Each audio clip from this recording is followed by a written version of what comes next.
Sunita Williams এবং ব্যাডিংলমোর 2014 সালের June মাসে আন্তর্জাতিক মহাকাশ স্টেশনে 8 দিনের মিশনের উদ্দেশ্যে যাত্রা করেন। তাদের বাহন বোয়িং স্টারলাইনার প্রপালশন সিস্টেমের সমস্যার কারণে মিশনটি দীর্ঘায়িত হয়ে প্রায় 9 মাস স্থায়ী হয়।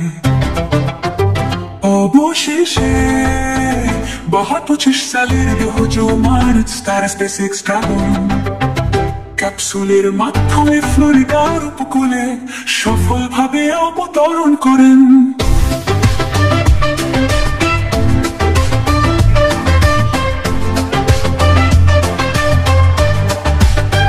অবতরণের পর উচ্চগতির পুনঃপ্রবেশের কারণে তাদের শরীরে তাপমাত্রা প্রায় 200 ডিগ্রি সেলসিয়াসে পৌঁছায়।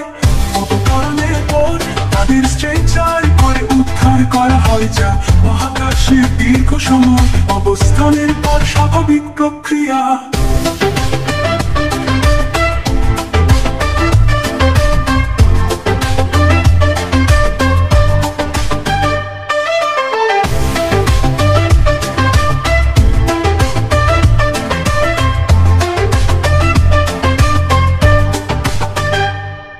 এই দীর্ঘ মিশনের পর সুনিতা এবং উইলিয়ামস 44 দিনে পুনর্বাসন প্রক্রিয়ায় অংশগ্রহণ করবেন, যাতে তারা পৃথিবীর পরিবেশের সাথে পুনরায় মানিয়ে নিতে পারেন।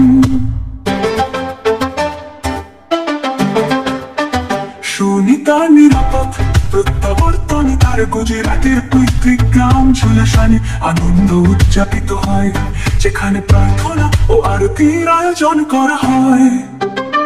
অবশেষে 25 সালের 2 মার্চ তারা স্পেসএক্স ড্রাগন ক্যাপসুলের মাধ্যমে ফ্লোরিডার উপকূলে সফলভাবে অবতরণ করেন।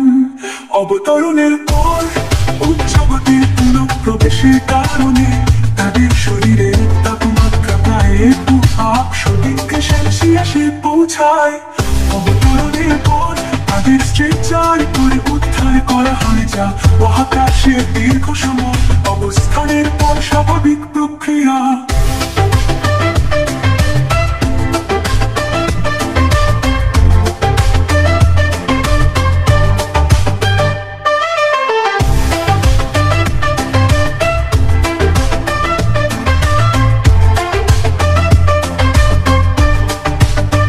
অবতরণের পর উচ্চগতির পুনঃপ্রবেশের কারণে তাদের শরীরে তাপমাত্রা প্রায় 200 ডিগ্রি সেলসিয়াসে পৌঁছায়।